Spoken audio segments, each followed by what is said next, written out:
बिस्मिल्लाहिर्रहमानिर्रहीम। अस्सलाम वालेकुम नाज़रीन, दुनिया न्यूज़ पर आप देख रहे हैं प्रोग्राम नुक्ता नज़र। मैं हूं आपका मेज़बान मोहम्मद अजमल जामी। स्टूडियोज़ में हमें ज्वाइन करेंगे जनाब मुजीबुर रहमान शामी साहब। मुल्क की सियासत इंतहाई दिलचस्प मरहले में दाखिल हुआ चाहती है, क्योंकि कल हुए ज़िमनी इंतखाब में इमरान खान साहब ने तारीख़ रकम की है। 6 कौमी असम्बली की नशस्तों पर वो कामयाब हुए। अपना ही रिकॉर्ड उन्होंने तोड़ा जब 2018 के आम इंतखाबात में वो 5 हल्कों पर कामयाब हुए थे। तो एक नई तारीख उन्होंने रकम की है। ज़िमनी इंतखाब में बार बार इमरान खान साहब और PTI की जीत किस बात का सबूत है? पाकिस्तान डेमोक्रेटिक मूवमेंट PDM और इत्तेहादी सरकार के लिए किस कदर दर्द सर है? पाकिस्तान मुस्लिम लीग नून क्यों अपनी साख मुतासर मुसलसल खो रही है? क्योंकि जो गढ़ कहलाते थे नून लीग के, चाहे वो शेखुपुरा हो, लाहौर हो या फिर फैसलाबाद हो, जुलाई के ज़िमनी इंतखाब में और कल के ज़िमनी इंतखाब में वहाँ नून लीग को डेंट पहुँचा है। पीपल्स पार्टी अलबत्ता 2 सीटें मुल्तान और कराची से जीतने में कामयाब हुई। टर्नआउट कैसा रहा? कहाँ सबसे ज़्यादा वोट कास्ट हुए और कहाँ सबसे कम कास्ट हुए? इस पर भी गौर करेंगे। और क्या इन ज़िमनी इंतखाबात में मजमूई तौर पर पाकिस्तान तहरीक इंसाफ के वोट बैंक में इजाफा हुआ या कमी हुई? हक़ाइक़ ये बताते हैं कि इजाफा हुआ है, कमी नहीं हुई, और लीड में भी इजाफा हुआ कई एक हल्कों में। इन इंतखाबात के नताइज के बाद इमरान खान साहब ने आज एक अहम प्रेस कॉन्फ्रेंस की है, जिसमें उन्होंने अल्टीमेटम दे दिया है कि मेरा मार्च अक्टूबर से आगे नहीं जाएगा। दिन दे रहा हूँ, वक्त दे रहा हूँ तमाम लोगों को जो पाकिस्तान का दर्द रखते हैं, सियासतदानों को भी, कि वो जल्द इंतखाबात की तारीख का ऐलान करें, वरना अक्टूबर के बाद, अक्टूबर से पहले अक्टूबर ख़त्म होने से पहले वो लॉन्ग मार्च की कॉल दे सकते हैं। और कहते हैं, चाहता हूं कि इमरान खान कहते हैं कि नवाज शरीफ साहब पाकिस्तान आएँ ताकि उनका मुकाबला वो कर सकें। मुज़ाकरात के हवाले से भी एक सहाफ़ी ने उनसे सवाल पूछा। उन्होंने कहा मुज़ाकरात हो भी रहे हैं, नहीं भी हो रहे। बैक चैनल पर जो कुछ हुआ उसमें क्लैरिटी नहीं। क्लैरिटी इसलिए नहीं कि नवाज शरीफ साहब इंतखाबात से डरते हैं, और लॉन्ग मार्च के हवाले से उन्होंने कहा कोई गारंटी नहीं दे सकता कि बड़ी तादाद में लोग अगर निकल आए तो फिर क्या होगा। सोशल मीडिया को एक नई जमहूरी क़ुव्वत उन्होंने करार दिया है, और ये भी कहा कि मेरिट पर आर्मी चीफ की तैनाती हो तो इमरान खान को उससे कोई फ़र्क नहीं पड़ता। कराची के इंतखाब में उन्होंने धांधली का इल्ज़ाम लगाया है और असर नो पोलिंग का मुतालबा भी आज किया है। देखिए इमरान खान साहब आज कह रहे थे। उन हलकों पे करवाया जिन पे ये समझते थे कि हम सबसे कमजोर, और जो एक इलेक्शन मेरा जो हारा है कराची का, पीपल्स पार्टी ने खुल के धांधली की वहाँ। ये इलेक्शन, ये रेफरेंडम है। रेफरेंडम क्यों है? क्योंकि वोटर्स को पता था कि हमने असेंबली में नहीं बैठना। कौम इस वक्त इलेक्शन चाह रही है, कौम इस असेंबली को नहीं मानती। इलेक्शन से डरे हुए, रिजल्ट आपके सामने है। सारों ने मिलकर भी इलेक्शन लड़ गया, उसके बावजूद ये नहीं जीत सकते। मैं इनको आज फिर वक्त दे रहा हूँ, ये मेरी मार्च अक्टूबर से आगे नहीं जाने लगी। और मैं अभी भी कहता हूँ कि ये है टाइम आपके लिए इलेक्शन अनाउंस करने का। टाइम दे रहा हूँ, आपके पास है, चंद दिन है, और उसके बाद मैं ये अनाउंस कर दूंगा। मुज़ाकरात हो भी रहे हैं, नहीं भी हो रहा है, यानी उनके अंदर अभी तक कोई, जो भी थोड़ी हमारी बैक चैनल्स पे हुआ है, कोई इस तरह की क्लैरिटी नहीं है अभी तक। क्योंकि वह नवाज शरीफ डरा हुआ है इलेक्शन से। वो जब तक नहीं फैसला करेगा इलेक्शन नहीं होगा। सारी पार्टीज ने मिलके भी खींचते जाएं इसको, बेशक मुल्क का बेड़ा गर्क हो जाएगा। वैसे जो NRO मिल गया, अब मुझे लगता है वो वैसे बरी हो जाएगा, तो चलो अच्छा आए, मुकाबला करे। इनका टाइम खत्म हो गया। मैं ये आपको बता रहा हूँ कि ये अब जो भी कर रहे, ये नहीं जीत सकते। इस बारी जो हमारी तैयारी है, वो ये जो भी करेंगे ये फेल हो जाएंगे। राना सनाउल्लाह जैसे मुजरिम का ज़हन तो किसी बेवकूफ़ को भी पता है। वो डंडा मारो जी, ये मारो ये मारो, और मैंने जो ड्रोन कर दिया तो वो ऊपर से ये कर देंगे। उस बेवकूफ़ को ये नहीं पता कि उसको मौका ही नहीं मिल रहा है ये चीज़ें करने का जो मैं कर। एक बड़ा अहम हमसे सवाल पूछा गया कि अगर लॉन्ग मार्च के हंगाम बदअमनी होती है, सूरत हाल बिगड़ती है और तीसरी कुव्वत को आना पड़ता है, तो ज़िम्मेदार कौन होगा? तो इमरान खान साहब ने बरमला कहा ज़िम्मेदार मौजूदा सरकार होगी। गो कि वो कह रहे थे कि हम हलफ ले रहे हैं अपने कारकुनों से कि वो पुरअमन रहें, और अब तक ही वो कहते हैं जिद्दोजहद उनकी आइन और कानून के मुताबिक रही। हालिया इंतखाबात के नताइज से क्या पैगाम है पाकिस्तान डेमोक्रेटिक मूवमेंट के लिए, मौजूदा हुकूमत के लिए, बिलखुसूस नून लीग के लिए, और इस नतीजे का लॉन्ग मार्च पे क्या असर होगा? क्या नतीजा और लॉन्ग मार्च की कॉल दोनों मिलकर इमरान खान साहब को उनके मतलूबा नताइज दे सकेंगे, यानी जल्द इंतखाबात की तारीख, या नहीं? और क्या वाकई हुकूमत भी सोचेगी कि जल्द इंतखाबात ही वाहिद हल है या नहीं? इन मामलों पर गौर करेंगे। शामी साहब तशरीफ़ ला चुके हैं स्टूडियोज़ में। सर, क्या खूब मार का लड़ा इमरान खान साहब ने, छक्का मारा है, आउट ऑफ द पार्क गई है गेंद, अपना ही रिकॉर्ड तोड़ डाला उन्होंने। 5 सीटों पे जीते थे 18 में, अब 6 पे जीते। देखें, ये तो एक हकीकत है, बिल्कुल ठीक। उनको कामयाबी मिली। दूसरी हकीकत यह है कि जिन नशिस्तों पे वो इंतखाब लड़ रहे थे वो तहरीक इंसाफ की नशिस्तें थी, यानी उन्होंने जो अपनी नशिस्तें हैं वो वापस ली हैं। और तीसरी हकीकत ये है कि पीपल्स पार्टी ने एक नशिस्त उनसे कराची में छीन ली है। जी हाँ, और यहाँ मुल्तान में भी, मुल्तान में पीटीआई से एक नशिस्त जो है हमारे यूसुफ रज़ा गिलानी साहब के बेटे अली हैदर गिलानी, अली मूसा गिलानी, हैं अली मूसा गिलानी, जी अली मूसा गिलानी, मूसा गिलानी, अली मूसा गिलानी ने हमारी जो भतीजी हैं मेहरबानो कुरैशी, मेहरबानो कुरैशी शामिल कुरैशी साहब की साहबजादी, उनसे छीनी है या उनसे जीत ली है। उनको उनके पास नहीं जाने दी। तो लेकिन आप इसमें यह है कि वोट तो पहले तो अंदाज़ा हो रहा था कि वोट कम पड़े, लेकिन अब वोट तो काफ़ी जोश व खरोश से पड़ गए। बल्कि खानेवाल की जो सूबाई असम्बली की सीट थी वहाँ पर जो टर्न आउट है उनकी शरह फीसद जो है वो 53.32% रिकॉर्ड मुस्लिम लीग नून के लिए दर्द सारा जो एक अलार्मिंग एक मामला है, उसने जो सूबाई असम्बली की नशिस्तें थी 3, उसमें से सिर्फ वो 1 ले सकी, जी हाँ, जबकि मेरा ख्याल है ये तीनों नशिस्तें ऐसी थी जिन पर उनके कैंडिडेट जो थे वो मुंतखब हुए थे। जी, ये शेखुपुरा से वो जीते हैं और शेखुपुरा से वो जीते हैं और 2 जगह से वो हार गए। तो इससे मालूम ये हो रहा है कि खान साहब जो है उनमें एक नई क़ुव्वत पैदा हुई है और उन्होंने जो मूवमेंट चलाई हुई थी उसको उन्होंने काफ़ी उसको रिस्पांस मिला है। और जो समझा जा रहा था कि मुस्लिम लीग नून के लिए ये एक वॉकओवर होगा, ऐसा नहीं होगा और बड़ी जी जान की बाजी लगानी पड़ेगी पंजाब में। इसका मतलब ये है ना कि खान साहब का जो उनके खिलाफ बयानिया था नून लीग का या मौजूदा सरकार का, ऑडियो लीक्स वाला मामला भी हो, तोशाखाना केस या ममनुआ फंडिंग का केस हो, इन तीनों निकात से भी उनकी मकबूलियत पे असर नहीं पड़ा। देखिए मकबूलियत और उसकी वजह यह है कि उन्होंने जुलाई में जो मकबूलियत हासिल की हुकूमत से बाहर निकलने के बाद, उनके दौरे हुकूमत में वो ज़िमनी इंतखाब हारे, लेकिन जैसे ही उन्होंने बयानिया तश्कील दिया और फिर इलेक्शन में गए सूबाई असम्बली के 20 हल्कों में और उन थम्पिंग मेजॉरिटी से जीता और रिकॉर्ड टर्न आउट उनके हक़ में आया, तो वो पैमाना अभी भी बरकरार है। यही वजह कि यहाँ भी उन्होंने ऐसे नताइज दिए हैं। अगर आप 1 साल की जो सियासत है उस पर नज़र दौड़ाएं तो आपको मालूम होता है कि वोट बैंक जो है किसी का भी महफूज नहीं है।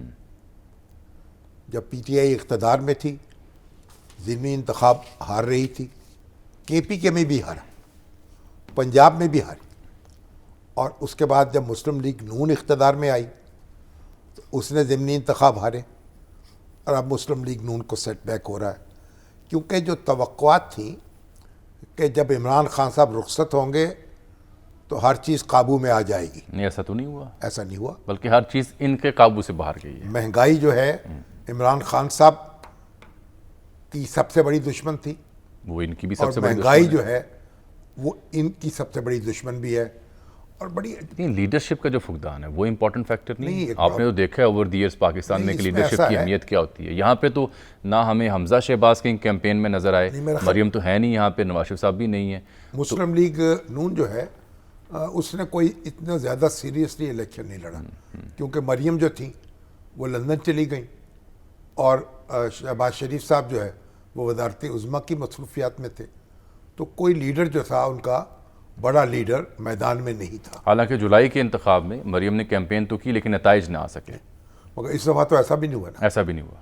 और इसका मतलब यह है कि उन्होंने सोचा कि ये नशिस्तें अगर वो जीत भी जाएंगे तो हम कहेंगे उन्हीं की नशिस्तें थी, जीत गए, तो उससे फ़र्क तो नहीं पड़ेगा ऐसा कहने से। लेकिन बहरहाल एक दूसरी बात भी तो तौर है पर ना, लीडरशिप के अलावा शामी साहब एक और नुकता भी तो है ना, जो बयानिया खान साहब का जिस कुव्वत के साथ दिखाई दे रहा है, किसी को पसंद हो या ना हो, उसके मुकाबले में रद्द बयानिया या मुतबादिल बयानिया नून लीग के पास या मौजूदा सरकार के पास नहीं है जो मैसेज एट लार्ज को अट्रैक्ट कर सके। तो अभी राह गुजर में है, कैद मुकाम से गुजर, कोई आखिरी पड़ाव नहीं होता सियासत में, ये सफ़र जारी रहता है। और ख़ान साहब जो हैं जब इक़्तिदार से निकले हैं तो उस वक्त बड़ी खस्ता हाली थी, अब उनके जो सूखे धान हैं उनमें पानी पड़ गया है और एक हरियाली नज़र आ रही है और मुस्लिम लीग नून को सेटबैक है। अब और एक और सेटबैक भी तो है ना कि जो गढ़ कहलाते हैं इलाके, चाहे वो जुलाई का इंतखाब हो या आपका हो, लाहौर, शेखुपुरा, और फैसलाबाद, अब फैसलाबाद में या शेखुपुरा में, लाहौर में इस कदर अहम सीटों पर इस कदर बुरी शिकस्त, ये तो नहीं, इस बात का सबूत नहीं है कि नून लीग के गढ़ जो है वहाँ पे उनकी ग्रिप उनके हाथ से सरक रही है। गढ़ जो भी कह लें आप, ये नशिस्तें तो 2018 में भी हारी थी ना, ये इस गढ़ में ही हारी थी ना, तो जीती तो नहीं थी। ये भी तो हमें मद्देनजर रखना चाहिए ना। और खान साहब की जो वोट है उनमें इजाफा हुआ है और इसमें कोई शुबा नहीं है। लेकिन सर उसका एक सबूत ये ना कि जब ये सीट आप ठीक कह रहे हैं, फ़ारूक हबीब साहब जीते थे 2018 में NA 108 फैसलाबाद, ठीक है ना, तब वो सिर्फ 1200 वोटों की बढ़तरी से जीते थे। तो अब यही सीट जब दोबारा PTI जीती, इमरान खान साहब जीते हैं, ये 24,575 वोटों की लीड से अब उनके कितने वोट थे? ये लाख प्लस थे पहले PTI के जी, और इनके भी लाख प्लस थे, लेकिन प्लस थे। हाँ अब लेकिन मैं कह रहा हूँ कि पोलिंग कम हुई ना उसके मुकाबले में। जी नून लीग के कम हुए 2018 में जी, 2018 के मुकाबले में पोलिंग जो है कितनी हुई है? नहीं पोलिंग की यहाँ परसेंटेज जो फैसलाबाद की है यहाँ पर 36.49% है। कहने का मकसद ये है कि PTI वही सीट अगर 1200 वोटों की बढ़तरी से जीती तो अब के बार वो 24,000 वोटों की बढ़तरी से जीती है। ये तो एक फैक्ट है जो कि सामने की बात है। अहमद बिलाल महबूब साहब से भी हमने रब्ता कर रखा है। खान साहब की प्रेस कॉन्फ्रेंस भी आपने देखी? हाँ जी देखिए, वो लॉन्ग मार्च का अल्टीमेटम उन्होंने दे दिया, ये कहा जा सकता है? देखिए बुनियादी बात यह है कि मेरा ख्याल है कि जो इंतखाबात हैं जिस तरह खान साहब चाह रहे हैं उस तरह तो उनको नहीं मिलेंगे, क्योंकि जो सेटबैक हुआ है रूलिंग अलायंस को, उसमें तो वो मज़ीद वक्त हासिल करना चाहेंगे। भाई एक रिस्क है ना, एक रिस्क ये है कि आप जूं वक्त आगे बढ़े आपकी मुश्किलात में इजाफा हो जाए, और दूसरा ये कि वो मुश्किलात कम हो जाए। तो वो रिस्क ये लेंगे कि इंतखाबात मुकर्रर वक्त पे हों और इस दौरान में जो बेहतरी आ सकती है अगर, तो उसके लिए कोशिश कर ली जाए। तो मेरा ख्याल ये जो इंतखाबी नताइज हैं, इन्होंने कोई इंतखाबात की जो तारीख़ है वो पहले नहीं की, उसी पे रहेगी मुकर्रर वक्त पर। लेकिन खान साहब अल्टीमेटम देख कह रहे हैं कि अक्टूबर से आगे मार्च नहीं जाएगा। चंद दिन दे रहा हूँ हुकूमत को और उन तमाम लोगों को जो पाकिस्तान का सोचते हैं, क्योंकि इंतखाबी वाहिद हल है सियासी इस्तेहकाम का। दूसरा, नवाज शरीफ साहब को वो चैलेंज कर रहे हैं कि वो चाहते हैं कि वो आएँ और मेरा उनसे मुकाबला हो। और तीसरा, मुज़ाकरात की बात भी उन्होंने की। सहाफ़ी ने एक सवाल पूछा था उनका कि जो मुज़ाकरात बैक चैनल पर हुए, हो भी रहे हैं और नहीं भी हो रहे, और उसमें क्लैरिटी नहीं है, ये उन्होंने इतराफ़ किया, क्योंकि नवाज शरीफ साहब इंतखाब से डरते हैं, इसलिए क्लैरिटी नहीं है। वो तो इंतखाब में हिस्सा ही नहीं ले सकते, उन्होंने क्या डरना है? अभी तक तो इंतखाब में हिस्सा नहीं ले सकते। और खान साहब ने जो ये हिस्सा लिया है, अब ये नशिस्तें वो हलफ तो उठाएंगे नहीं, ना वहाँ असम्बली में जाएंगे, तो फिर वो नशिस्तें फिर खाली डिक्लेयर फिर सर्कस चलती रहेगी। तो ये भी तो देखना चाहिए ना कि हमारा कानून जो है उसमें कितना झोल है। तो इस पर कोई कानूनी तरमीम भी तो होनी चाहिए ना। ये बात अहम है, लेकिन इस पे खान साहब ने भी गिरा लगाई है। वो ये कहते हैं कि इसके बावजूद के वोटर को ये इल्म था कि हमने असेंबली में नहीं जाना, और उसके बावजूद उन्होंने वोट दिया और मुझे कामयाब करवाया। ये इस बात का सबूत है कि ये ज़िमनी इंतखाब नहीं बल्कि रेफरेंडम है। दुरुस्त है, जो जिस तरह भी इंटरप्रेट कर लें, बुनियादी बात यह है कि देखिए जमहूरियत में हम जो बात बार बार कह रहे हैं, जमहूरियत जो है वो किसी का वीटो नहीं होता उसमें। खान साहब को इलेक्शन तक जाना पड़ेगा, हालात को नॉर्मल रखना उनकी अपनी ज़रूरत है। हालात को मामूल पे रखें, तसादुम से बचें और इंतखाबात तक पहुँचें, फिर जो हो सो हो। अगर इस कामयाबी की वजह से, और देखिए मुझे तो अफसोस ये हुआ कि उन्होंने जिस सीट से वो हारे हैं, मलीर वाली जी, मलीर वाली, उस पर हालांकि अक्सर मुबस्सरीन जो थे वो यही कह रहे थे, अब्दुल हकीम बलोच साहब जो कि अब्दुल हकीम बलोच की पोजीशन मजबूत है, उनका एक वो बड़े इलेक्शन उन्होंने लड़े हैं और ज़्यादातर जीते हैं, कभी एक पार्टी के टिकट पे, कभी दूसरी पार्टी के टिकट। वो खान साहब ने कहा वहाँ धांधली हुई है और दोबारा पोलिंग करवाई थी। उन्होंने कहा वो तो फिर देखिए, आप प्रेस कॉन्फ्रेंस से बात नहीं होती, अब शवाहद पेश करें, इलेक्शन कमीशन में जाएं, पिटीशन वहाँ दें, लड़ें मुकदमा, अगर साबित कर लें तो इलेक्शन दोबारा भी हो जाएंगे। लेकिन बुनियादी बात यह है कि ये जो अनहोनी नहीं हुई, जो नशिस्त उन्होंने हारी है, वो ये इस पे पेशगोई यही हो रही थी, असेसमेंट यही थी मुबस्सरीन की। हमारे जो अब्दुल जब्बार नासिर साहब हैं, बड़े हमारे दुनिया अखबार के साथ वाबस्ता है कराची में, वो मुसलसल ये बात अपने कह रहे थे, हालांकि बड़ी नज़र है उनकी, यानी इंतखाबी सूरत हाल पर सिंध की और कराची की।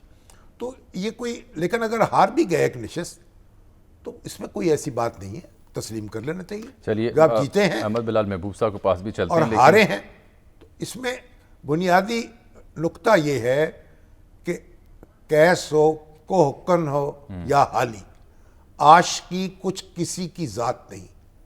इलेक्शन किसी के साथ बंधा हुआ नहीं है, किसी की जागीर नहीं है। लोग जो है, लोग अपनी राय देते हैं, हालात उन पर असरअंदाज होते हैं, अपनी राय बदलते भी हैं, एक लीडरशिप के पीछे जाते हैं, फिर दूसरी के पीछे जाते हैं। तो इससे ये नहीं समझना चाहिए कि आज जो फैसला हुआ है वो हरफ़े आखिर है। अभी इलेक्शन होगा, उसमें बहुत से मामला और भी होंगे, फिर देखेंगे जो मेजॉरिटी जीत लें, हाँ साहब, अब ये देखिए हुकूमत बनाए। अब ये देखिए कि कुछ तफसीलात पेश करते हैं, फिर अहमद बिलाल महबूब साहब से बात करते हैं। अन्य 22 मर्दान में जो खान साहब इलेक्शन जीते, 2018 में पीटीआई यहाँ से सिर्फ 2065 वोटों से जीती, अब यहाँ से 8500 की लीड से ये जीते हैं, इजाफा हुआ। NA 24 4 में पीटीआई 23,787 वोटों की लीड से जीती थी, अब के बाद 10,233 ये लीड कम हुई। NA 31 पेशावर में पीटीआई 45,000 की लीड से जीती थी, अब 25,000 से ज़ायद की लीड से जीती है। 108 फैसलाबाद का मैं जिक्र कर चुका, जहाँ 1200 वोटों से जीती थी, अब 24,575 वोटों की लीड से जीती है। ननकाना साहब में पीटीआई 2523 वोटों से जीती थी 18 में, और अब पीटीआई यहाँ पर 12,156 वोटों की लीड से जीती है। मुल्तान में पीटीआई 6595 वोटों से जीती थी, अब पीपल्स पार्टी 19,750 वोटों से जीती है। और कराची में पीटीआई 1468 वोटों से जीती, अब पीपल्स पार्टी 10,000 से ज़ायद की लीड से जीती है। कराची में ही पीटीआई 350 वोटों से जीती थी, अब पीटीआई 33,000 की लीड से जीती है, जो कि एक रिकॉर्ड है इस हल्के में। शेखुपुरा में जो पीपी का इलेक्शन हुआ, नून लीग 3800 वोटों से जीती थी, नून लीग अब 3100 वोटों से जीती है। अगर जीती भी हैं तो लीड कम हुई है नून लीग की। और पीपी 209 खानेवाल से नून लीग 16,277 वोटों की लीड से जीती थी, अब पीटीआई 13,722 वोटों से जीती है। यहाँ भी नून लीग को धचका पहुंचा और लीड भी कम हुई उनकी। बहावल नगर की जो पीपी है, वहाँ नून लीग 4359 वोटों से जीती थी, अब 8887। यानी जहाँ जहाँ नून लीग थी, ना सिर्फ उनका वोट कम हुआ, अगर जीती भी है तो कम वोटों से जीती है 2018 की निस्बत।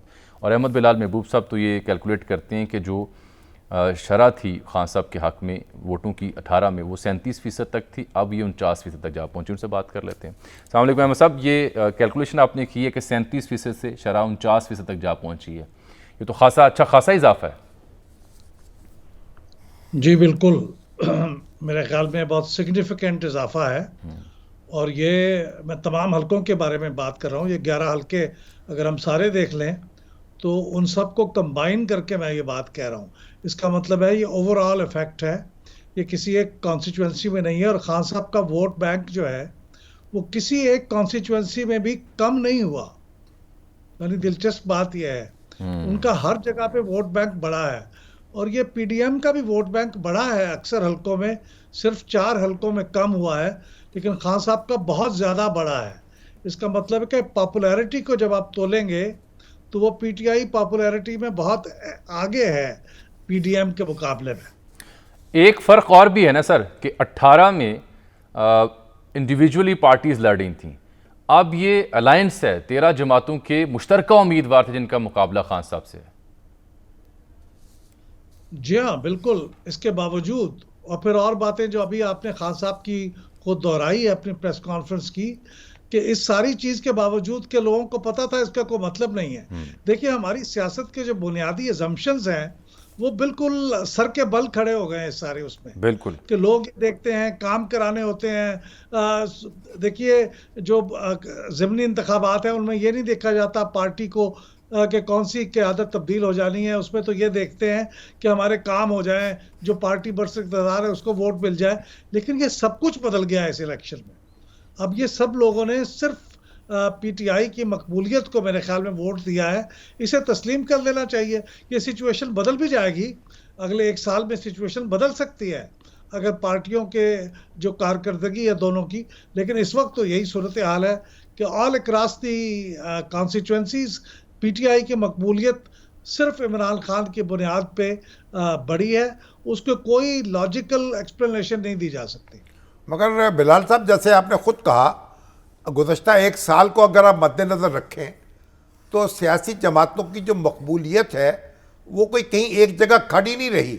मकबूलियत और अदम मकबूलियत, और आइंदा एक साल जो है अब इसमें जोर लगाना पड़ेगा दोनों हरीफों को। आप बिल्कुल दुरुस्त फरमा रहे हैं।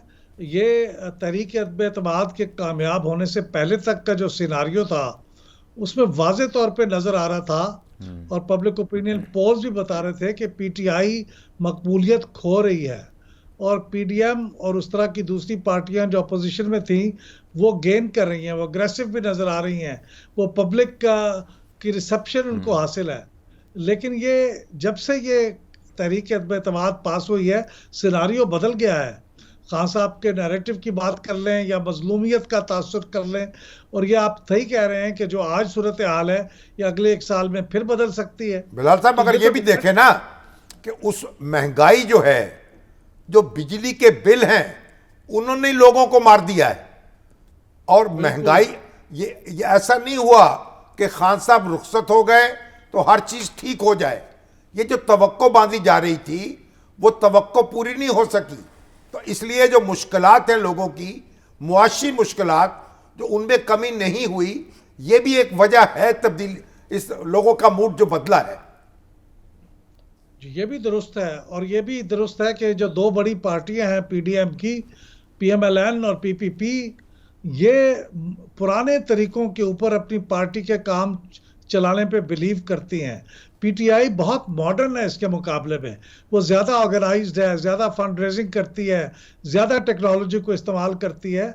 ये पार्टियां पुराने दकियानूसी तरीकों से चल रही हैं। और फिर खान साहब फिर दुरुस्त कहते हैं ना कि 80 और 90 की दिहाई में नवाज शरीफ साहब और जरदारी साहब रह रहे हैं, सियासत कर रहे हैं, सोशल मीडिया को उन्होंने नई जमहूरियत करार दे दिया है, और जो 18 करोड़ मोबाइल यूज़र है पाकिस्तान का, उस तक अगर किसी की आवाज़ पहुँच रही है मौसर अंदाज में, तो इमरान खान साहब हैं, चाहे ये बात किसी को पसंद हो या ना हो, ये फैक्ट है।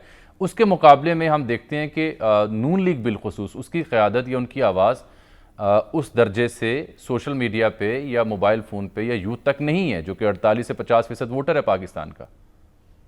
मगर बिलाल साहब, पीपल्स पार्टी तो जनाब बगले बजा रही है कि हमने 2 नशिस्तें हासिल कर ली हैं, और बल्कि पीटीआई से नशिस्तें छीन ली हैं। तो बिलावल साहब तो बहुत जश्न मना रहे हैं कामयाबी का। जी, बिलावल भुट्टो जरदारी साहब को जश्न मनाना भी चाहिए, पीपल्स पार्टी को मनाना चाहिए, क्योंकि कामयाबी का एक मयार तो सीटें ही होती है ना जी।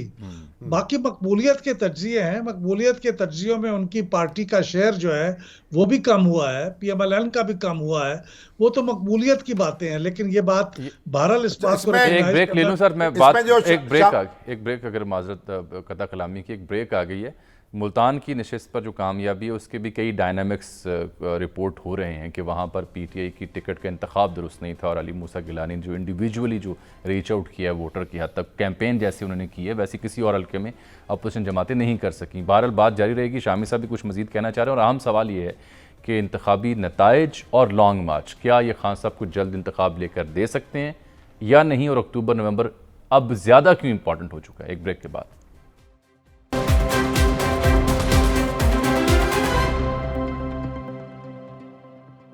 वेलकम बैक नाज़रीन। ब्रेक से पहले बात अधूरी रह गई थी, अहमद बिलाल महबूब साहब भी साथ हैं। शामी साहब, इससे पहले कि बात आगे बढ़े, ये जहां हुकूमत मुकर्रम मुद्दत पर इलेक्शन कराने के लिए कायल है कि जी मुकर्रम मुद्दत पर ही होंगे, वहाँ इन इंतखाबात के नताइज और फिर लॉन्ग मार्च और फिर जलसे जो मुसलसल जारी है सीरीज़ खान साहब की, और जो उनका बयानिया वो मकबूल हो रहा नताइज बता रहे हैं, उसको इग्नोर करना कितना आसान या मुश्किल होगा हुकूमत के लिए? इसको इग्नोर करने की, ये कबूल करने की तो बात नहीं है। फिर काय की बात है? उनको अपना काम करना है। तो वो कह रहे हैं 2 नशिस्तें हमारी बढ़ गई हैं। हाँ। उनकी 2 अरकान जो हैं उनमें 2 का इजाफा हो गया कौमी असम्बली में। अगर खान साहब कौमी असम्बली में मौजूद होते तो सूरत हाल बिल्कुल मुख्तलिफ होती। उनका इतना दबाव वहाँ होता कि या तो इलेक्शन पहले करा लेते या हुकूमत डामाडोल रहती है। इस वक्त तो खान साहब का जो प्रेशर है पार्लियामेंट के अंदर तो है नहीं, तो हुकूमत बहुत स्टेबल है। हुकूमत स्टेबल है इस वक्त कानूनी तौर पर? वैसे तो नहीं है ना। नहीं, वैसे क्या हुआ है, हुकूमत को कौमी असम्बली में कोई चैलेंज दरपेश नहीं है। चैलेंज मैसेज में है ना? नहीं, मैसेज का चैलेंज जो है वो उसके पास मोहलत मौजूद है कि जब कॉन्स्टिट्यूशनल मुद्दत पूरी होगी असम्बली की तो उस वक्त इलेक्शन करा दिया। अगर ये कहा जाए कि जो खान साहब का बयानिया है कि गैर मकबूल हुकूमत है, तो गैर मकबूल हुकूमतें मौसर होती हैं? गैर मकबूल हुकूमतें जो हैं वो उस तरह के फैसले नहीं करती। क्योंकि खान साहब जो थे जब हुकूमत में थे और गैर मकबूल थे, उस वक्त उन्होंने ये डेयरिंग स्टेप नहीं लिया कि असेंबली को तहलील कर दें और नए इंतखाबात करा दें। उस वक्त अपोजिशन नए इंतखाबात का मुतालबा कर रही थी। तो आज खान साहब अपोजिशन में है तो नए इंतखाबात का मुतालबा कर रहे हैं, और हुकूमत जो कह रही है कि हम अपनी मुद्दत पूरी करेंगे। तो कौमी असम्बली में जब तक क्राइसिस पैदा ना हो तो हुकूमत की मुद्दत तो आप खत्म नहीं कर सकते ना। या कोई इतना बड़ा डेडलॉक पैदा हो जाए जैसा 1977 में हुआ था, तो वो तो फिर बात की बात है ना। नहीं, डेडलॉक की एक सूरत ये भी है ना कि अगर वो लॉन्ग मार्च लेके आ जाते हैं और बड़ी तादाद में लोग निकल आते हैं, तो ओवरऑल भी जो पल्स फील है वो कोई सियासी स्टेबिलिटी की तो नहीं है। नहीं, अगर पहली बुनियादी बात इकॉनमी अपनी जगह मुतासिर हुई पड़ी है, कोई लॉन्ग मार्च नज़्मो देखिए, आप इस तरह का वावेला करने, इकॉनमी तो एक दिन की बात नहीं है। नहीं, एक तो तसलसल है इसका बरसों का, और ये कोई एक पार्टी का मामला भी नहीं मेरे ज़ाती ख्याल में। किसी एक पार्टी के आने से और किसी दूसरी पार्टी के जाने से यकसर दूध और शहद की नहरें नहीं बहेंगी। ये बाज़ मामलात ऐसे हैं जो हमारे मुसलसल हमारी जो गलत कारियाँ हैं उनके नताइज हैं। उसके लिए पूरी कौम को कमरे हिम्मत बांधनी चाहिए। उसके लिए सियासी इस्तेहकाम कितना और ज़रूरी है? नहीं, सियासी इस्तेहकाम तो अपनी अपनी तारीफ है ना। पहली बात यह है कि सियासी जमातें एक दूसरे के साथ बैठें, एक दूसरे को तस्लीम करें। सियासी इस्तेहकाम की शर्त अव्वल ये है। वो तो देखें, हमारे एक बड़े मशहूर कम्युनिस्ट अदीब थे ज़हीर काश्मीरी साहब, शायर भी थे बड़े। जी। तो वो एक जा रहे थे बाजार में, तो एक सेठ जो था उसने कुछ सामान खरीदा मंडी से, और एक बेचारा एक दुबला पतला मजदूर था, उसके सर पे वो रखा हुआ था, उसकी कमर दोरी हो रही थी और सेठ साहब आगे आगे चल रहे थे, और वो बेचारा जो है पीछे पीछे जो भी अपनी मशक्क़त कर रहा था रोज़ी कमाने के लिए। तो ज़हीर काश्मीरी साहब वहाँ से गुजरे, उनका देखें जब हमारा इनकलाब आएगा ना तो ये सेठ पीछे होगा और ये इसने वजन उठाया होगा, और जो मजदूर है वो आगे होगा, इसी तरह चौड़ा होकर चल रहा होगा। तो किसी ने कहा जनाब फिर दोनों तो वहीं के वहीं रहे।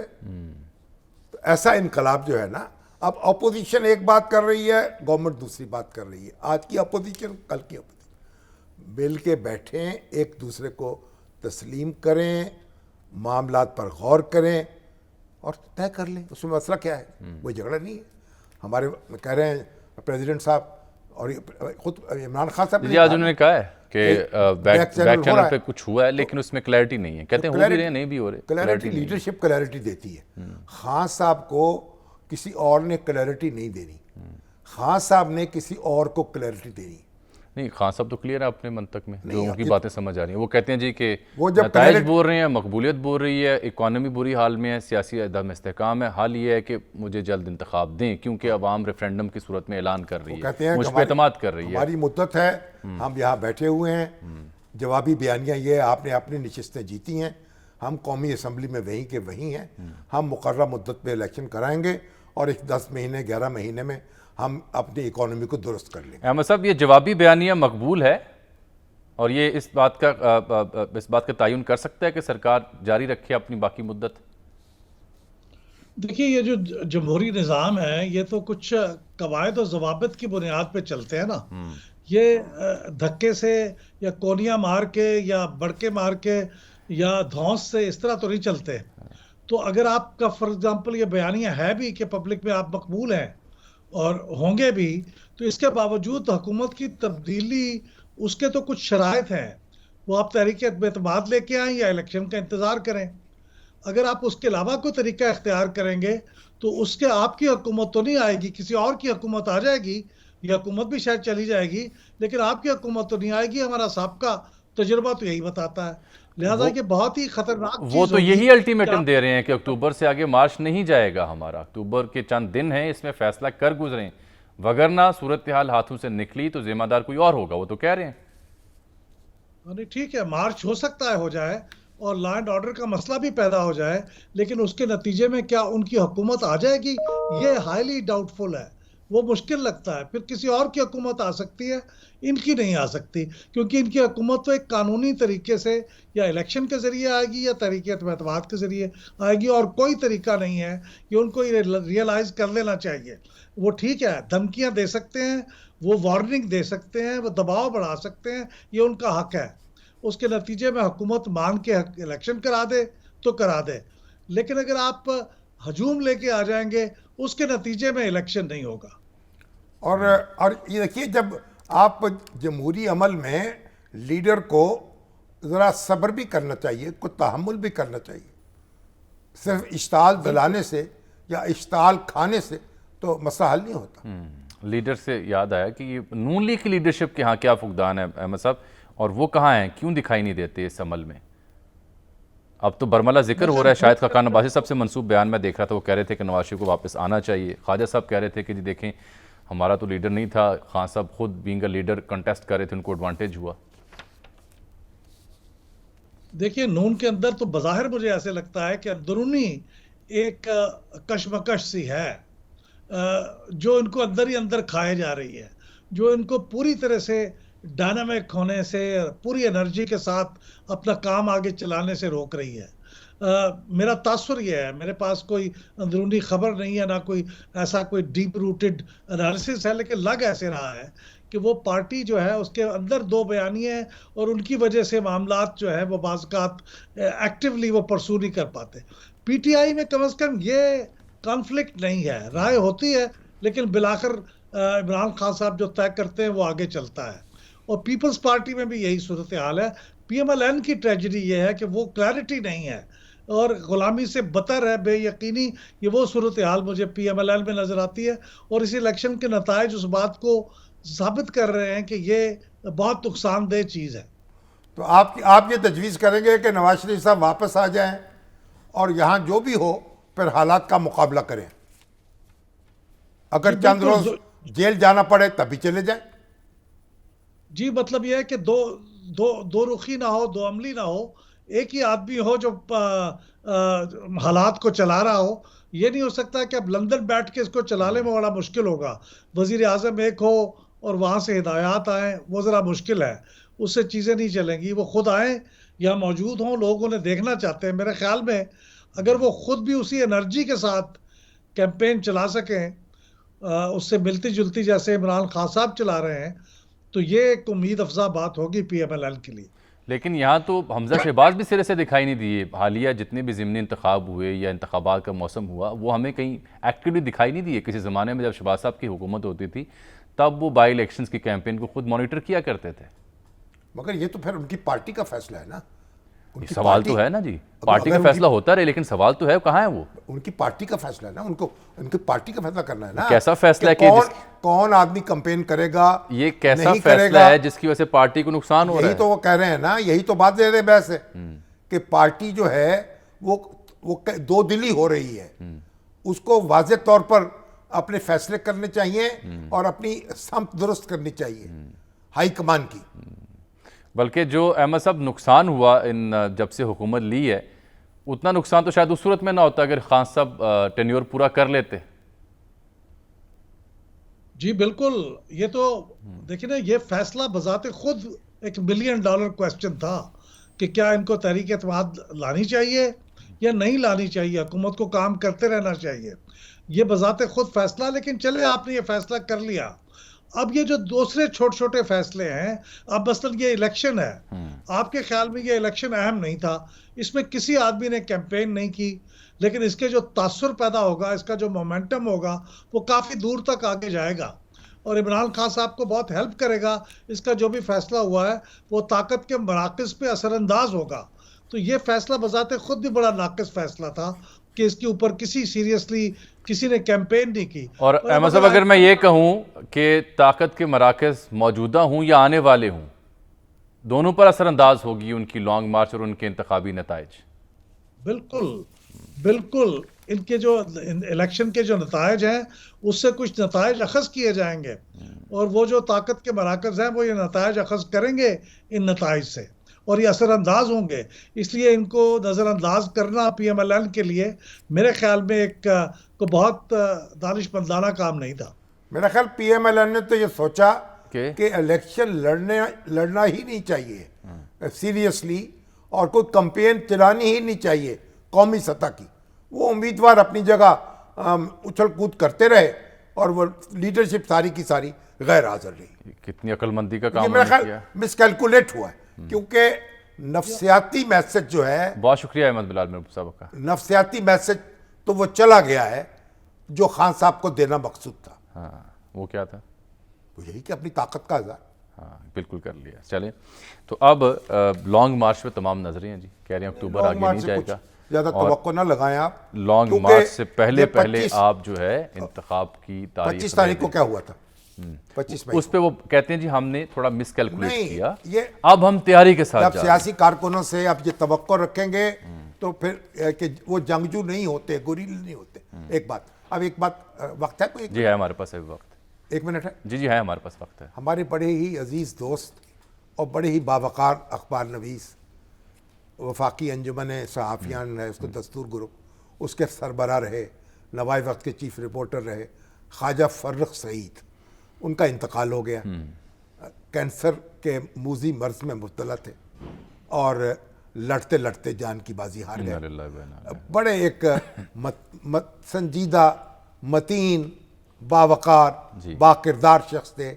और आज के नौजवान जो हैं अखबार नवीस, उनको इन सीनियर से सबक लेना चाहिए उनकी ज़िंदगी से, और उसी किरदार अपना जो है उसके मुताबिक और एहतियात के साथ और वक़ार के साथ अपनी ज़िंदगी, पेशावराना ज़िंदगी भी और आप दूसरी अपनी ज़ाती ज़िंदगी भी गुजारने की आदत डालनी चाहिए। बिल्कुल ठीक। खान साहब ने आज इन तमाम मौज़ूआत के अलावा आज़म स्वाति साहब का जिक्र किया कि उन पर जो टॉर्चर हुआ उसकी डिटेल्स बताई। कह रहे हैं मामले को इंटरनेशनल फोरम्स पे हम उठाएंगे, असम्बलीज़ में रेजोल्यूशन पेश करेंगे। सुप्रीम कोर्ट से मुखातिब थे वो, और साथ उन्होंने बड़े सीरियस एलिगेशंस आयद किए हैं। देखिए, और कहा है कि उनको जब थाने ले जाया गया तो उन्हें एजेंसीज के हवाले किया गया। स्वाति साहब के साथ जो खान साहब कह रहे हैं, अगर यही सलूक हुआ है तो इस पर शदीद तरीन एहतजाज हमारा है। ये इंसानी मुआशरा है, इस्लामी मुआशरा है, इसे हैवानी मुआशरा नहीं बनना चाहिए। बिल्कुल ठीक। और जो लोग ये काम कर रहे हैं, जिन पर इल्ज़ाम है, उनकी सख्त कार्रवाई होनी चाहिए, तहकीक हो, और अगर के बात दुरुस्त है तो फिर सख्त कार्रवाई की जाए। नाज़रीन, यहाँ प्रोग्राम में एक ब्रेक।